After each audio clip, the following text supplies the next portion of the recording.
আলহামদুলিল্লাহি রাব্বিল আলামিন ওয়াসসালাতু ওয়াসসালামু আলা সাইয়্যিদিল আমবিয়াই ওয়াল মুরসালিন আম্মা বা'দ ফাআউযু বিল্লাহি মিনাশ শাইতানির রাজীম বিসমিল্লাহির রহমানির রহিম আসসালাতু ওয়াসসালামু আলাইকা ইয়া রাসূলুল্লাহ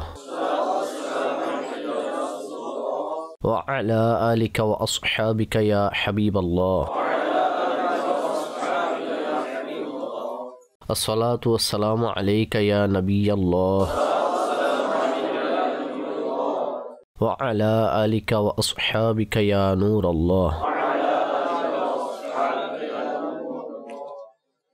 দরসে সিরাত আলহামদুলিল্লাহ আমাদের চলমান রয়েছে, আর ইমাম আব্দুল গনি ইবনে আব্দুল ওয়াহিদ আল মাকদেসি রহমতুল্লাহি তাআলা আলাইহির কিতাব মুখতাসারুন সিরাতুন নবী সাল্লাল্লাহু আলাইহি ওয়াসাল্লাম এর দরস শোনার সৌভাগ্য অর্জন হচ্ছে।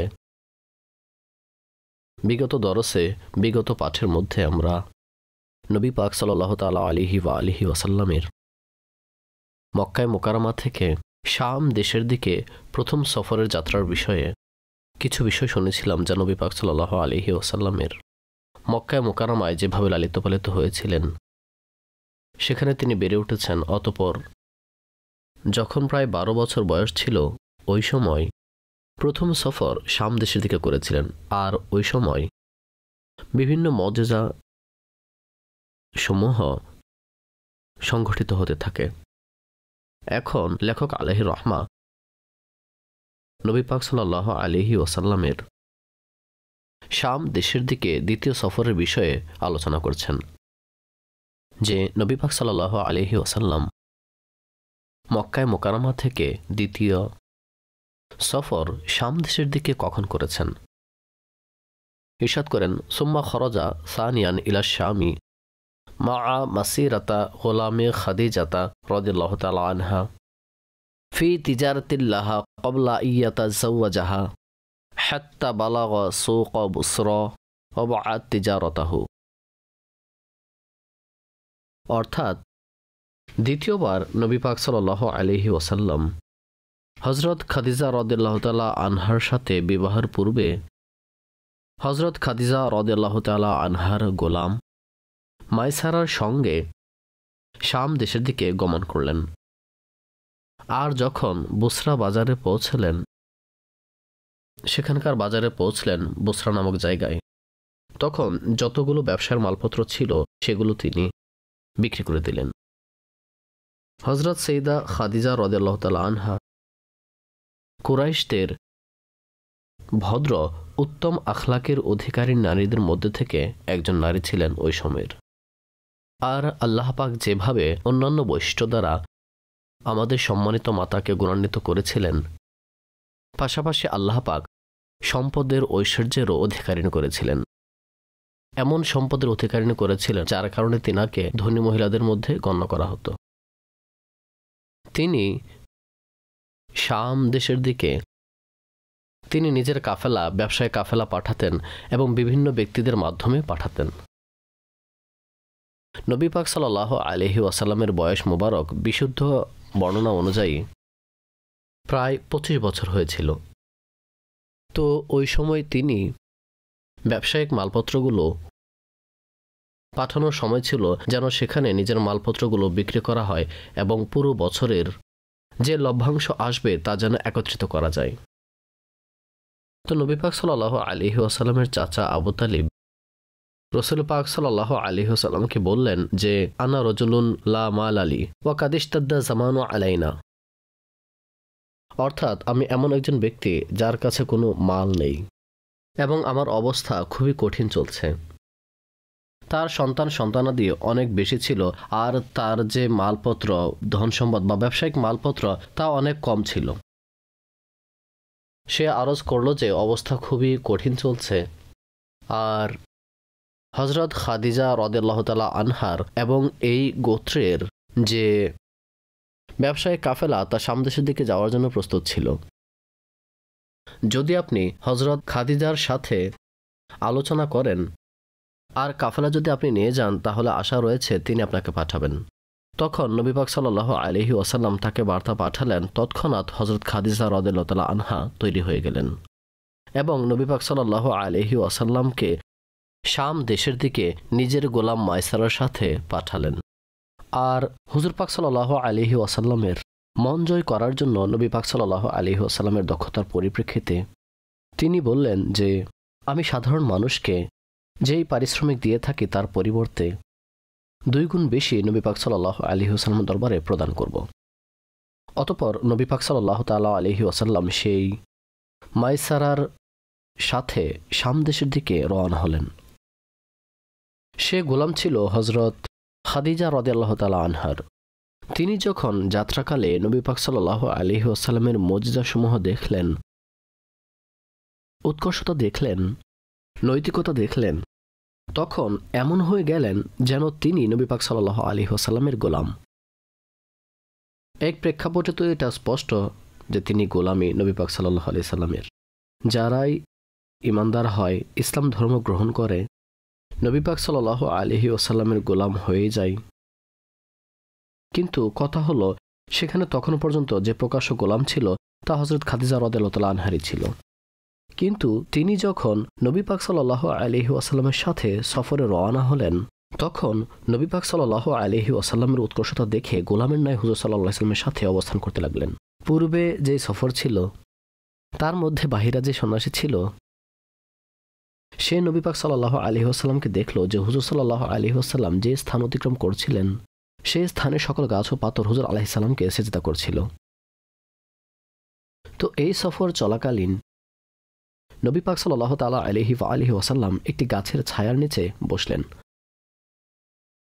তখন নাস্তুরা সন্ন্যাসী বা নাস্তুর সন্ন্যাসী, তার 2টি নাম উল্লেখ করা হয়েছে, সে আসলো এবং সে নবী পাক সাল্লাল্লাহু আলাইহি ওয়াসাল্লামের সম্পর্কে বলতে লাগলো যে ইনি আল্লাহর নবী এবং সর্বশেষ পয়গম্বর। তো তিনি এটা কেন বললেন, আলেমগণ এটার 2টি কারণ বর্ণনা করেছেন। একটি কারণ এটা উল্লেখ করেছেন যে তার যে বক্তব্য রয়েছে তা হলো যে তিনি হলেন আখিরুল আম্বিয়া, সর্বশেষ নবী।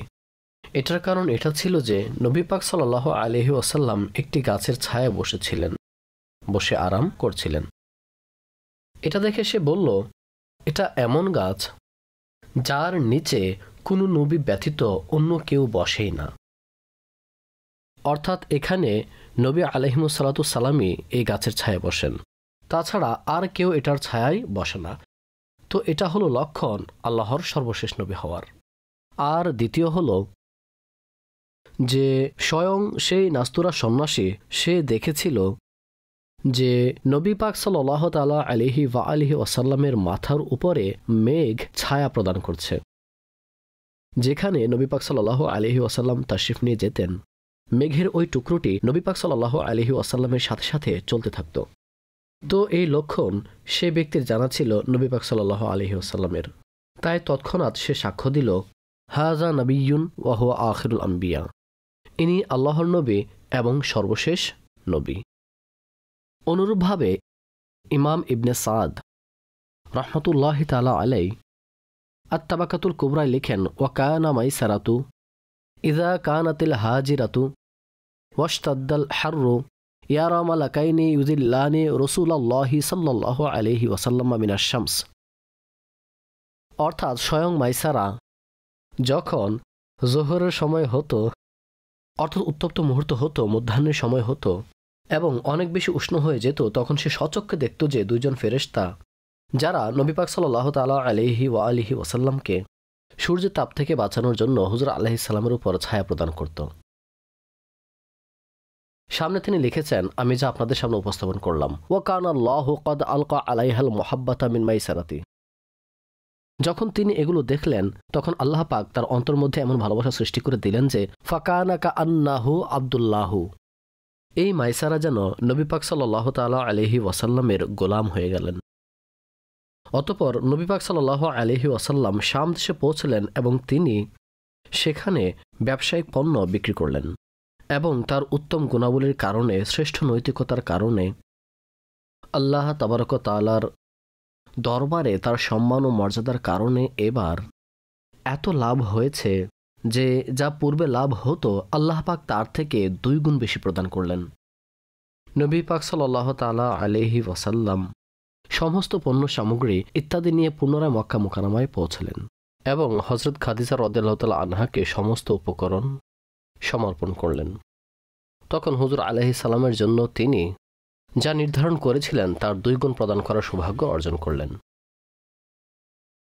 এতটুকু পর্যন্ত তো হুজুর সাল্লাল্লাহু আলাইহি ওয়াসাল্লামের শাম দেশের দিকে যে দ্বিতীয় সফর ছিল তা বর্ণনা করেছেন। এখন সামনে মক্কা মুকাররমার অবস্থা বর্ণনা করছেন ইমাম আব্দুল গনি রাহমাতুল্লাহি তাআলা আলাইহি। মক্কায় মুকাররমার গুরুত্বপূর্ণ ঘটনার মধ্য হতে যে ঘটনাগুলো রয়েছে তার মধ্যে একটি হলো নবী পাক সাল্লাল্লাহু আলাইহি ওয়াসাল্লামের সাইয়্যিদা খাদিজা রাদিয়াল্লাহু তাআলা আনহাকে বিবাহ করা। বলেন, ফালাম্মা বালাগা 25 সানাতান তাযাওয়াজা খাদিজাতা রাদিয়াল্লাহু তাআলা আনহা, অর্থাৎ যখন নবী পাক সাল্লাল্লাহু তাআলা আলাইহি ওয়া আলিহি ওয়াসাল্লাম 25 বছর বয়সে উপনীত হলেন, তখন হুজুর সাল্লাল্লাহু আলাইহি ওয়াসাল্লাম হযরত খাদিজা রাদিয়াল্লাহু তাআলা আনহাকে বিবাহ করেন। এটার ব্যাখ্যা অনেক বিস্তারিত যে কিভাবে এই ঘটনা সংঘটিত হয়েছিল। হযরত খাদিজা রাদিয়াল্লাহু তাআলা আনহা চারিত্রিক গুণাবলীতে এমনিতেও প্রসিদ্ধ ছিলেন, সুতরাং তারপর ব্যবসায়িক পণ্যের মধ্যে যেভাবে লাভ হয়েছে এবং তিনি স্বয়ং নবী পাক সাল্লাল্লাহু আলাইহি ওয়াসাল্লামকে দেখলেন যে যখন তিনি পুনরায় তাশরিফ রাখছিলেন তখন হুজুর আলাইহিস সালাতু ওয়াসসালামের মাথার উপর ফেরেশতারা ছায়া প্রদান করছিল। এই সবগুলো বিষয় ছিল আকর্ষণকারী এবং তিনিও স্বামীহীন ছিলেন। অতএব নবী পাক সাল্লাল্লাহু আলাইহি ওয়াসাল্লামের দরবারের মধ্যে তিনি প্রস্তাব পাঠালেন বিয়ের সম্বন্ধে। অতঃপর নবী পাক সাল্লাল্লাহু তাআলা আলাইহি ওয়া আলিহি ওয়াসাল্লামের পক্ষ থেকে তার গোত্রের সদস্যরা আবু তালিব এবং অন্যান্য যারা ছিলেন তারা গিয়ে বিয়ের বার্তা দিলেন। বিয়ের খুতবা হলো আর নবী পাক সাল্লাল্লাহু আলাইহি ওয়াসাল্লামের হযরত খাদিজা রাদিয়াল্লাহু তাআলা আনহার সাথে বিবাহ হয়, নিকাহ হয়। আর তার মধ্যে নবী পাক সাল্লাল্লাহু আলাইহি ওয়াসাল্লাম যে মোহরানা নির্ধারণ করেছিলেন হযরত খাদিজা রাদিয়াল্লাহু তাআলা আনহার জন্য তা 500 দিরহাম ছিল। 500 দিরহাম ছিল। আর নবী পাক সাল্লাল্লাহু আলাইহি ওয়াসাল্লাম তারপর থেকে বসবাস করতেন হযরত খাদিজা রাদিয়াল্লাহু তাআলা আনহার সাথে, তার ঘরে বসবাস করতেন। আর যেই ঘরের মধ্যে অবস্থান করতেন সেই ঘর অর্থাৎ হযরত খাদিজা রাদিয়াল্লাহু তাআলা আনহার ঘর, তা মক্কায় মুকাররমার ওই স্থানসমূহের মধ্যে হতে একটি যাকে সবচেয়ে বেশি বরকতময় বলা হয়। স্পষ্ট যে মক্কায় মুকাররমায় সবচেয়ে বেশি বরকতময় যে স্থান, যে জায়গা রয়েছে তা হলো কাবাতুল্লাহিল মুশাররফা, সেটার মর্যাদা তার নিজ স্থানে। অতঃপর নবী পাক সাল্লাল্লাহু তাআলা আলাইহি ওয়াসাল্লাম নিশ্চিতভাবে যেখানে তাশরিফ রাখতেন অর্থাৎ হেরা গুহা, ওই স্থান যেখানে নবী পাক সাল্লাল্লাহু আলাইহি ওয়াসাল্লাম যেখানে ইবাদত করতেন এটাকে মর্যাদাবান স্থান বলা হয়। অতঃপর নবী পাক সাল্লাল্লাহু আলাইহি ওয়াসাল্লামের শুভাগমনের স্থান তা অত্যন্ত বরকতময় স্থান। অতঃপর ওই স্থান যেখানে নবী পাক সাল্লাল্লাহু তাআলা আলাইহি ওয়াসাল্লাম স্বীয় জীবদ্দশার প্রায় 28 বছর অতিবাহিত করেছেন, অর্থাৎ হযরত খাদিজা রাদিয়াল্লাহু তাআলা আনহার ঘর। এটা বহু বছর যাবৎ প্রসিদ্ধ পরিচিত স্থান ছিল। আর হযরত আমিরে মুআবিয়া রাদিয়াল্লাহু তাআলা আনহু নিয়ম অনুযায়ী তার খিলাফত চলাকালীন সেই জায়গাকে ক্রয় করে সেখানে মসজিদ নির্মাণ করেছিলেন, যার মধ্যে নামাজ পড়া হতো। অবশ্য সেই জায়গাটা এখন সেখানে নেই, যাই হোক ফজিলত বিদ্যমান রয়েছে, কিন্তু এখন সেখানে প্লাজা এবং শপিং মল ইত্যাদি গড়ে উঠেছে।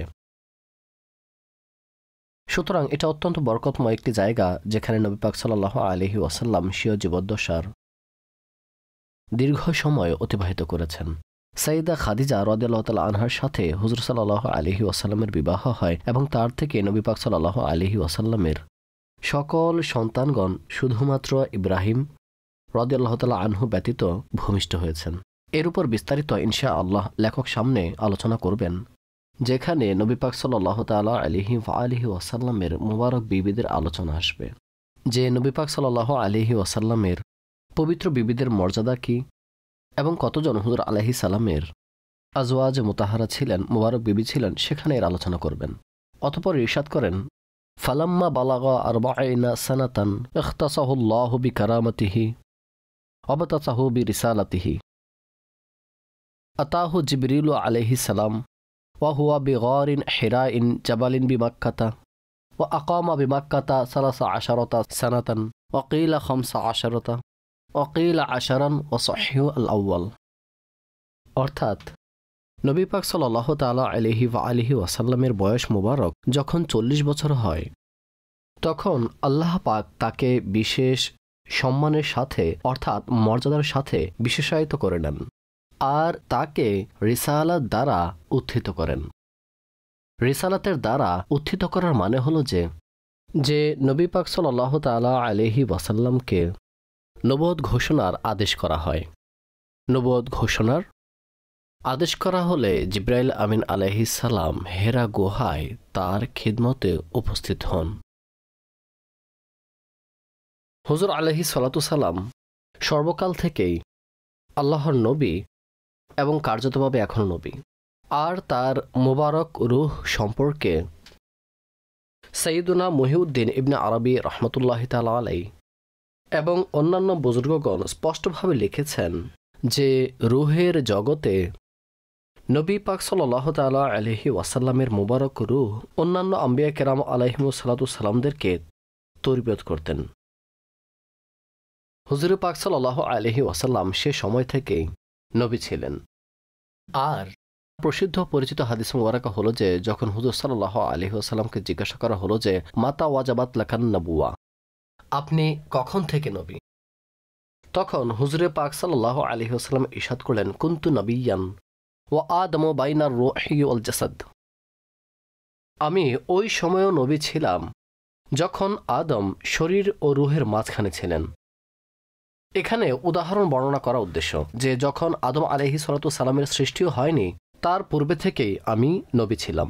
নবী পাক সাল্লাল্লাহু তাআলা আলাইহি ওয়াসাল্লাম এই বিষয়টিকে স্পষ্ট করে দিয়েছেন যে হুজুর আলাইহিস সালাতু সালামের যে নবুয়ত রয়েছে তা হুজুর আলাইহিস সালাতু সালামের দুনিয়াতে তাশরিফ রাখার পূর্বেও ছিল, বরং যখন মনুষ্যত্বের অস্তিত্ব ছিল না, যখন মানুষ সৃষ্টি হয়নি, আবুল বাশারও সৃষ্টি হয়নি, তার পূর্বে থেকেই নবী পাক সাল্লাল্লাহু আলাইহি ওয়াসাল্লাম আল্লাহর নবী ছিলেন।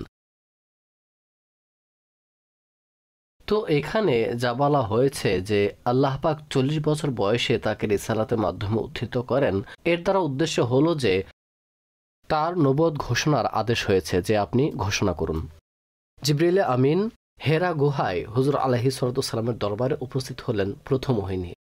সহিহ বুখারী শরীফের যে হাদিসে মুবারাকা রয়েছে তার প্রথম দিকেই এই হাদিসে মুবারাকা বিদ্যমান যে হুজুর আলাইহিস সালাতু সালামের উপর ওহী নাজিল হওয়ার পূর্বেই লক্ষণ প্রকাশ হওয়া শুরু হয়ে গিয়েছিল, যার মাধ্যমে হুজুর আলাইহিস সালাতু সালামকে প্রস্তুত করা হচ্ছিল যে যেই ওয়াহী রয়েছে কোরআনের ওয়াহী তার ভার অনেক বেশি।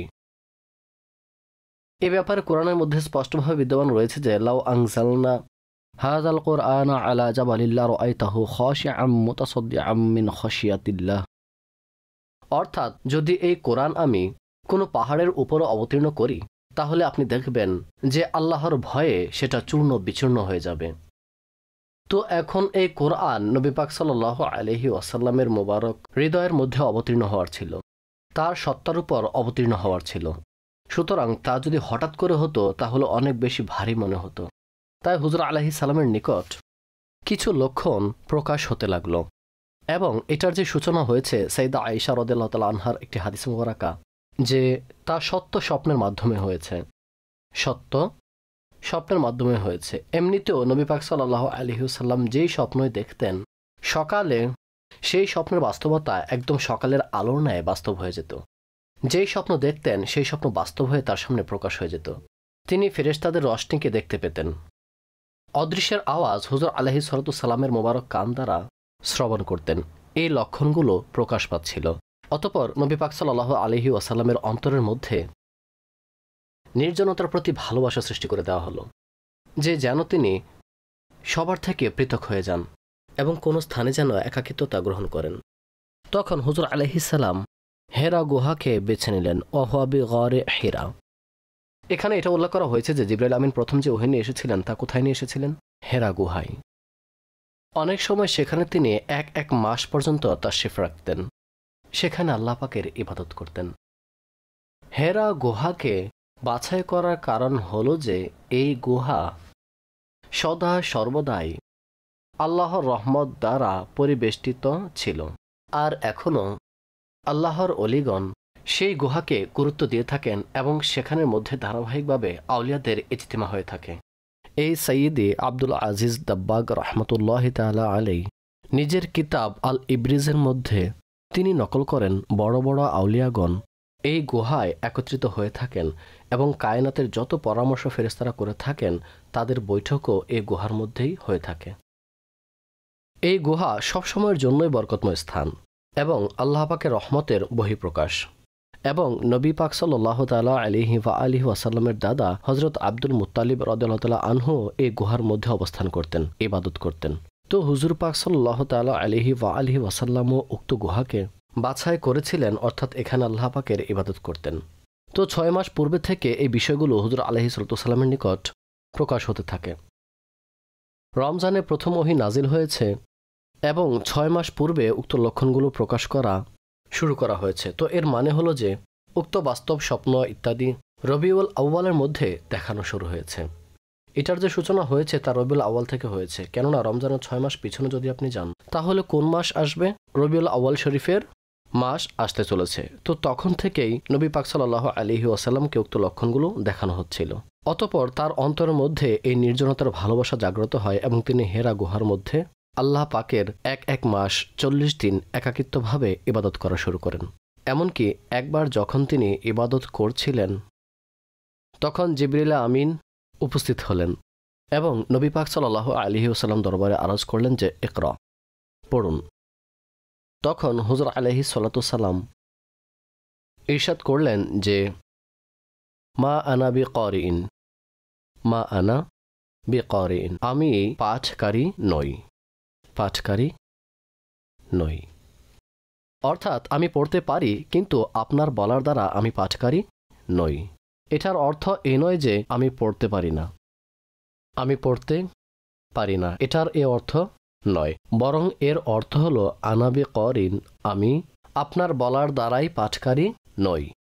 এটার কারণ আলেমগণ এটাও বর্ণনা করেছেন যে নবী পাক সাল্লাল্লাহু তাআলা আলাইহি ওয়াসাল্লাম তিনি আলাইহিস সালাতু সালামের বিশেষ করে ও অন্যান্য আম্বিয়া কেরাম আলাইহিমুস সালাতু সালামগণের অন্তর সদা সর্বদা আল্লাহ পাকের সত্তার দিকেই মনোনিবেশ থাকে। তাদের সকলের সমস্ত মনোনিবেশ আল্লাহ পাকের দিকে হয়ে থাকে। হুজুর পাক সাল্লাল্লাহু আলাইহি ওয়াসাল্লাম ইরশাদ করেন লিমা আল্লাহি ওয়াক্তুন লা ইয়াসউনি ফীহি মালাকুন মুকাররাবুন ওয়ালা নাবিয়্যুন মুরসালুন। অর্থাৎ আমার আল্লাহ পাকের সাথে বিশেষ একটি মুহূর্ত থাকে, অর্থাৎ আমার মনোনিবেশ এই সময় শুধুমাত্র আল্লাহ পাকের দিকেই রাখি, আল্লাহ পাকের দরবারেই উপস্থিত হয়ে থাকি। সে সময় কেউ আমার নিকটবর্তী হতে পারে না, অনেক নিকটবর্তী ফেরেশতারও থাকে না, কোনো নবীও থাকে না। ব্যাস আমি আমার সমস্ত মনোনিবেশ আমার রব আযজা ওয়া জাল্লার দরবারের দিকে রাখি। তো এমন অবস্থায় ছিলেন নবী পাক সাল্লাল্লাহু আলাইহি ওয়াসাল্লাম। আর এমত অবস্থায় জিবরাইল আমিন বারগাহে রিসালাতে উপস্থিত হলেন এবং আরজ করলেন ইকরা, পড়ুন। তখন নবী পাক সাল্লাল্লাহু আলাইহি ওয়াসাল্লাম ইরশাদ করলেন মা আনা বিকারিন, তোমার বলার দ্বারা আমি পাঠকারী নই। তিনি শক্ত করে নবী পাক সাল্লাল্লাহু আলাইহি ওয়াসাল্লামকে জড়িয়ে ধরলেন, সমস্ত শক্তি দিয়ে তিনি জড়িয়ে ধরলেন। অতঃপর আরজ করলেন পড়ুন। নবী পাক সাল্লাল্লাহু আলাইহি ওয়াসাল্লাম ইরশাদ করলেন আমি আপনার বলার দ্বারা পাঠকারী নই। অতঃপর ধরে শক্ত করে জড়িয়ে ধরলেন, যত শক্তি ছিল তা দিয়ে জড়িয়ে ধরলেন। অতঃপর আরজ করলেন পড়ুন। হুজুর পাক সাল্লাল্লাহু আলাইহি ওয়াসাল্লাম ইরশাদ করলেন মা আনা বিকারিন, আমি পাঠকারী নই, অর্থাৎ আপনার বলার দ্বারা পাঠকারী নই। তৃতীয়বার শক্ত করে জড়িয়ে ধরলেন, যত শক্তি ছিল সব দিয়ে জড়িয়ে ধরলেন। অতঃপর তা অনুরূপ পাঠ করলেন যে ইকরা বিসমি রাব্বিকাল্লাযী খালাক, খালাকাল ইনসানা মিন আলাক, ইকরা ওয়া রাব্বুকাল আকরাম, আল্লাযী আল্লামা বিল কলম, আল্লামাল ইনসানা মা লাম ইয়ালাম। অর্থাৎ কোরআনের এই 5টি আয়াত পাঠ করলেন এবং প্রথম আয়াতে রয়েছে যে পড়ুন আপনার রবের নামে যিনি সৃষ্টি করেছেন। তো তিনি প্রথমে কি আরজ করেছিলেন ইকরা, পড়ুন। এখন কি পড়ার অনুরোধ করলেন? কার নামে? আপনার রবের নামে পাঠ করুন যিনি সৃষ্টি করেছেন।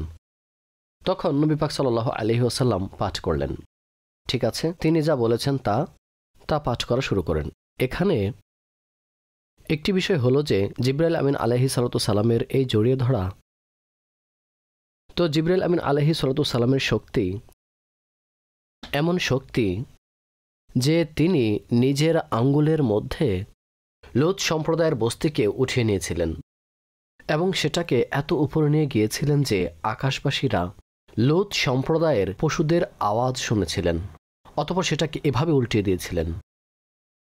এটা হলো তার শক্তি, জিবরিল আমিন আলাইহিস সালাতু সালামের। এখন অনুমান করুন যে তিনি সম্পূর্ণ শক্তি দিয়ে নবী পাক সাল্লাল্লাহু আলাইহি ওয়াসাল্লামকে জড়িয়ে ধরেছেন, কিন্তু তারপরও নবী পাক সাল্লাল্লাহু আলাইহি ওয়াসাল্লাম আল্লাহর দরবারে যে নম্রতা ও একাগ্রতার সাথে উপস্থিত ছিলেন, সেই অবস্থা নবী পাক সাল্লাল্লাহু আলাইহি ওয়াসাল্লামের বর্তমান ছিল। আর তার শক্তি নবী পাক সাল্লাল্লাহু আলাইহি ওয়াসাল্লামের শরীরে কোনো প্রভাব ফেলেনি। সাইয়্যিদ আব্দুল আজিজ দাব্বাগ রাহমাতুল্লাহি তাআলা আলাইহি সেই যুগের অনেক বড় আল্লাহর ওলি ছিলেন, জামানার গাউস বলা হতো। নবী পাক সাল্লাল্লাহু আলাইহি ওয়াসাল্লামের উত্তরসূরির অন্তর্ভুক্ত। তিনি সৈয়দ বংশের শাহজাদা ছিলেন। তিনি বলেন যে 3 বার জড়িয়ে ধরেছেন জিবরাইল আমিন আলাইহিস সালাতু সালাম। হিকমত বর্ণনা করেছেন, তার মুকাশাফাত, তার কাশফ ছিল অত্যন্ত প্রখর সম্পন্ন। তিনি বলেন, যখন প্রথমবার জড়িয়ে ধরলেন জিবরাইল আমিন আলাইহিস সালাম খুব শক্ত করে জড়িয়ে ধরেন নবী পাক সাল্লাল্লাহু আলাইহি ওয়াসাল্লামকে, খুব শক্ত করে। এই জড়িয়ে ধরার উদ্দেশ্য কি ছিল? এই জড়িয়ে ধরার মাধ্যমে তিনি আল্লাহ পাকের দরবারে নিজের জন্য নিরাপত্তা অর্জন করে নেন। অর্থাৎ আমি সুরক্ষিত হয়ে যাব নবী পাক সাল্লাল্লাহু আলাইহি ওয়াসাল্লামকে জড়িয়ে ধরাতে। তার বক্ষের যেই বরকত আমার অর্জিত হবে, তার দ্বারা আল্লাহ পাকের দরবারে আমার নিরাপত্তা স্বয়ং সম্পূর্ণভাবে অর্জিত হয়ে যাবে। অবশ্য তিনি ফেরেশতা, এমনিতেও তিনি নিরাপদ।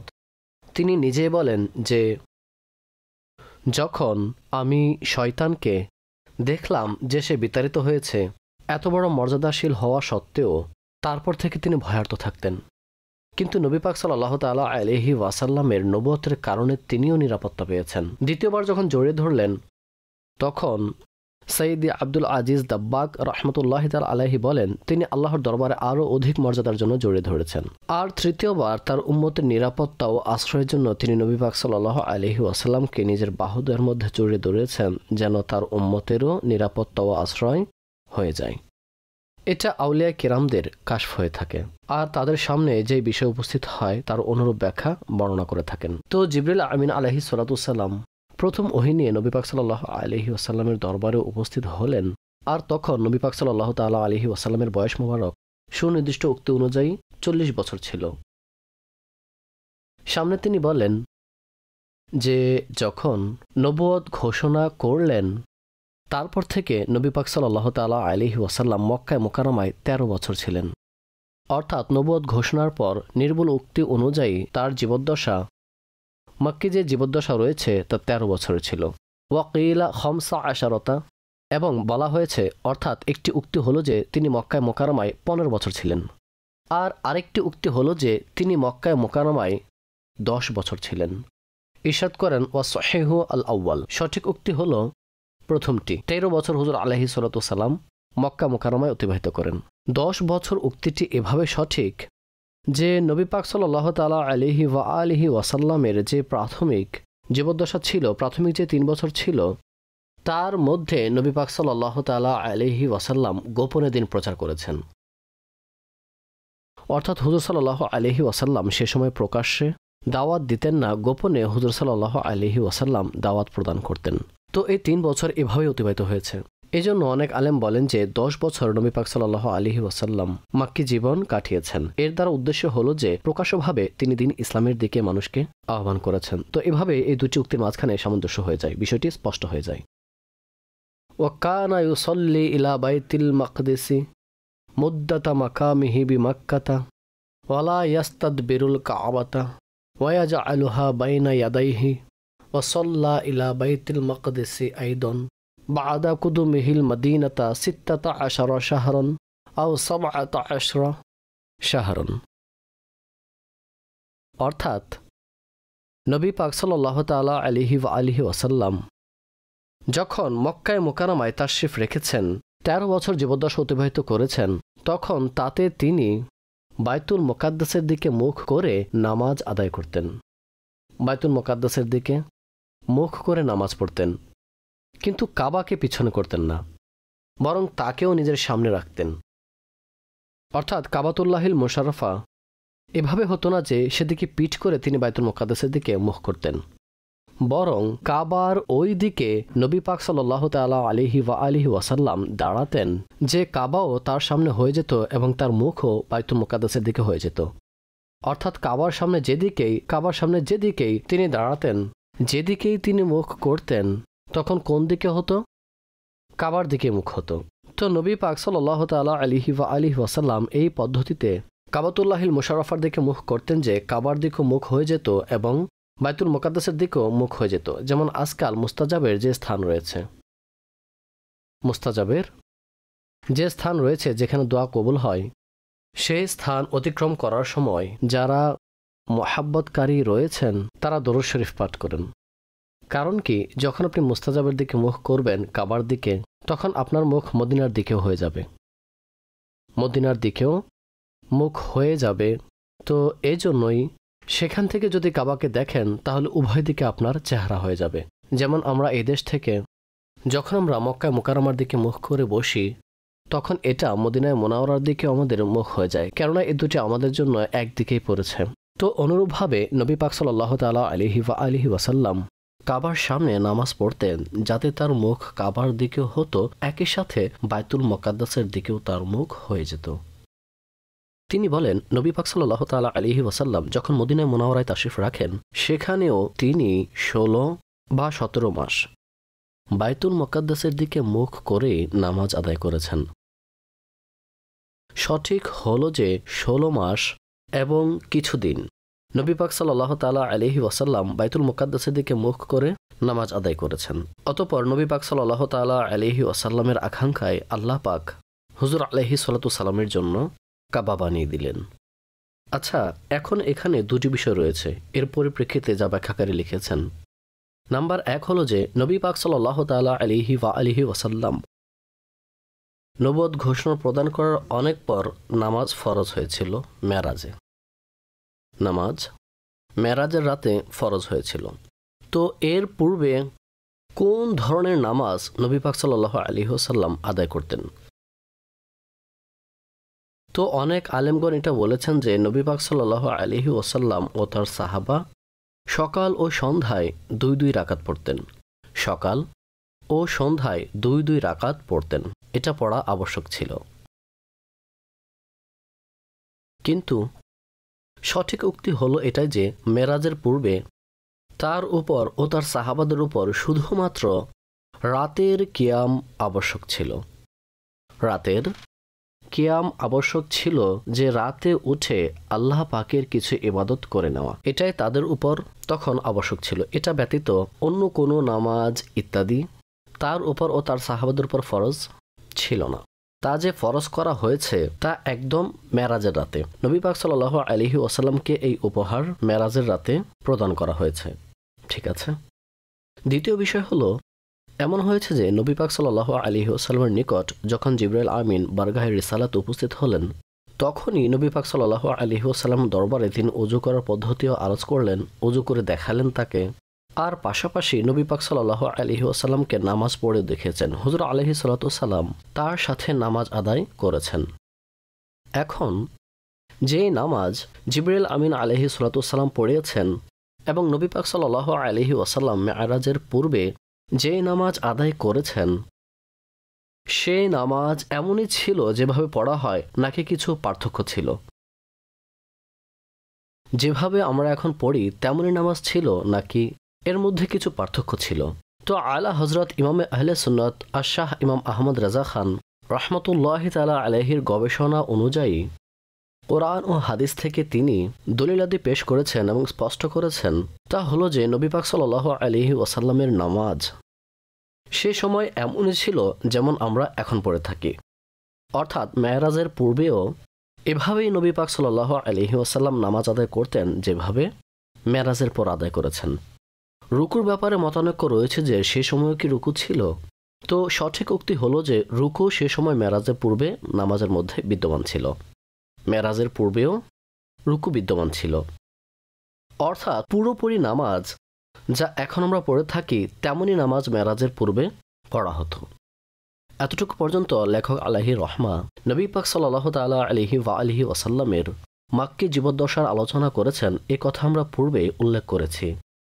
যে এখানে ইমাম আব্দুল গনি বিন আব্দুল ওয়াহিদ আল মাকদিসি রহমতুল্লাহ তাআলা আলাই তিনি সংক্ষিপ্ত আকারে উল্লেখ করেছেন। আর নবী পাক সাল্লাল্লাহু তাআলা আলাইহি ওয়া আলিহি ওয়াসাল্লামের সম্পর্কিত ওই বিষয়াদি উল্লেখ করেছেন যা জানা প্রত্যেক মুসলমানের জন্য আবশ্যক। অন্ততপক্ষে নবী পাক সাল্লাল্লাহু আলাইহি ওয়াসাল্লামের সম্পর্কে এই বিষয় জানা থাকা উচিত। তো এই জন্যই তিনি সাল্লাল্লাহু আলাইহি ওয়াসাল্লামের বংশসূত্র, নবী পাক সাল্লাল্লাহু আলাইহি ওয়াসাল্লামের শুভাগমন, নবী পাক সাল্লাল্লাহু তাআলা আলাইহি ওয়া আলিহি ওয়াসাল্লামের নাম, হুজুর পাক সাল্লাল্লাহু তাআলা আলাইহি ওয়া আলিহি ওয়াসাল্লামের পিতামাতার আলোচনা, নবী পাক সাল্লাল্লাহু তাআলা আলাইহি ওয়াসাল্লামের মক্কায় জীবন অতিবাহিত করার আলোচনা, অতঃপর হুজুর আলাইহিস সালাতু ওয়াস সালামের উপর ওহী নাজিল ইত্যাদি বিষয়গুলো উল্লেখ করেছেন। এখন সামনে তিনি বর্ণনা করছেন যে মক্কায় মুকাররমা নবী পাক সাল্লাল্লাহু আলাইহি ওয়াসাল্লামের সেখান থেকে পুনরায় মদিনা মুনাওয়ারার দিকে হিজরত করার পরিপ্রেক্ষিতে তিনি আলোচনা করেছেন। তো মাক্কি জীবদ্দশা গুরুত্বপূর্ণ ঘটনাবলী সম্বলিত। এক হচ্ছে যে নবুয়ত ঘোষণা করা এবং নবী পাক সাল্লাল্লাহু তাআলা আলাইহি ওয়া আলিহি ওয়াসাল্লামের হযরত খাদিজা রাদিয়াল্লাহু তাআলা আনহাকে বিবাহ করা। এছাড়াও আরও অনেক ঘটনা রয়েছে। যখন নবী পাক সাল্লাল্লাহু তাআলা আলাইহি ওয়া আলিহি ওয়াসাল্লাম নবুয়ত ঘোষণা করেন তখন তার নিজের সম্প্রদায়ের অনেক সদস্য তার বিরোধিতা করে, যার মধ্যে তালিকায় প্রথম আসে আবু লাহাবের নাম। কেমন বিরোধিতা সে করেছে যে তার বিরোধিতার উপর তাকে তিরস্কার করে কোরআনের সম্পূর্ণ একটি সূরা অবতীর্ণ হয়েছে। আর কুরাইশদের সমস্ত গোত্র, তাদের যত সদস্য ছিল যারা ঈমান আনয়ন করেনি, তারা নবী পাক সাল্লাল্লাহু আলাইহি ওয়াসাল্লামকে এবং তার সাহাবাদের বয়কট করেছিল। আর হুজুর পাক সাল্লাল্লাহু তাআলা আলাইহি ওয়াসাল্লাম ও তার সাহাবাদেরকে, বনি হাশিমকে, তাদেরকে আবু তালিবের ঘাটের মধ্যে 3 বছর কাটাতে হয়। ঠিক আছে। আর সেখানে ওই কষ্ট ও ওই বিপদসমূহ এবং কঠোরতা ও সংকীর্ণতা উক্ত হযরতগণ সহ্য করেছেন যার উদাহরণ পাওয়া যাবে না। খাবার দাবারের এমন অভাব দেখা দিয়েছিল যে পাতা খেয়ে দিন কাটাতে হয়েছে এবং চামড়া সিদ্ধ করে পান করে নিতেন। এমন পরিস্থিতিও অনেক সাহাবায়ে কেরাম আলাইহিমুর রিদওয়ান বর্ণনা করেছেন। অতঃপর প্রসিদ্ধ ঘটনা সংঘটিত হয়েছে যে তারা নিজেদের মধ্যে সিদ্ধান্ত নিল এবং নিজেরা প্রতিজ্ঞাবদ্ধ হয়েছে যে আমরা বনি হাশিমকে কি করব? বয়কট করব। আর বয়কটের যে শপথনামা ছিল সেটাকে তারা কাবার দেয়ালে লাগিয়ে দিয়েছিল। তখন নবী পাক সাল্লাল্লাহু তাআলা আলাইহি ওয়াসাল্লাম আল্লাহর হুকুমে তাদের সম্মুখে এই বিষয় উপস্থাপন করলেন যে যাও গিয়ে দেখে নাও যে শপথনামা বিদ্যমান আছে কিনা। আল্লাহর হুকুমে সেই শপথনামাকে ওই পোকা খেয়ে ফেলেছিল, তার মধ্যে শুধুমাত্র আল্লাহর নাম অবশিষ্ট ছিল। আবু তালিব তাদের এটা বলল যে যদি সেই জায়গার মধ্যে বাস্তবে শপথনামা অবশিষ্ট থাকে তাহলে মুহাম্মদ সাল্লাল্লাহু আলাইহি ওয়াসাল্লামকে তোমাদের হাতে তুলে দেব। কিন্তু স্পষ্ট যে তার মধ্যে কিছু অবশিষ্ট ছিল না। মক্কার কিছু ব্যক্তি ছিল যারা এই বয়কটের বিরুদ্ধে ছিল, যদিও বা তারা ঈমান আনেনি, কিন্তু তারা এর বিরুদ্ধে ছিল। তখন তাদের কথার দ্বারাই সেই সমস্ত বয়কট নিঃশেষ করা হয়। এখন লেখক আলাইহির রহমা এই বিষয়টিকে বর্ণনা করবেন যে নবী পাক সাল্লাল্লাহু তাআলা আলাইহি ওয়াসাল্লামের হিজরতের ঘটনা কি ছিল তা ইনশাআল্লাহ তাবারক ওয়া তাআলা আমরা পরবর্তী দরসের মধ্যে শ্রবণ করব। রব্বুল ইজ্জত জাল্লা ওয়া আলা আমাদের সকলকে নবী মুহতারাম সাল্লাল্লাহু তাআলা আলাইহি ওয়া আলিহি ওয়াসাল্লামের মুবারক জীবনীর উপর আমলদার হওয়ার তৌফিক দান করুন এবং আল্লাহ পাক নবী মুহতারাম সাল্লাল্লাহু তাআলা আলাইহি ওয়া আলিহি ওয়াসাল্লামের সম্মান ও মর্যাদা আমাদেরকে সর্বদা বর্ণনা করার তৌফিক দান করুন। আমিন বিজাহিন নবীল আমিন সাল্লাল্লাহু তাআলা আলাইহি ওয়াসাল্লাম।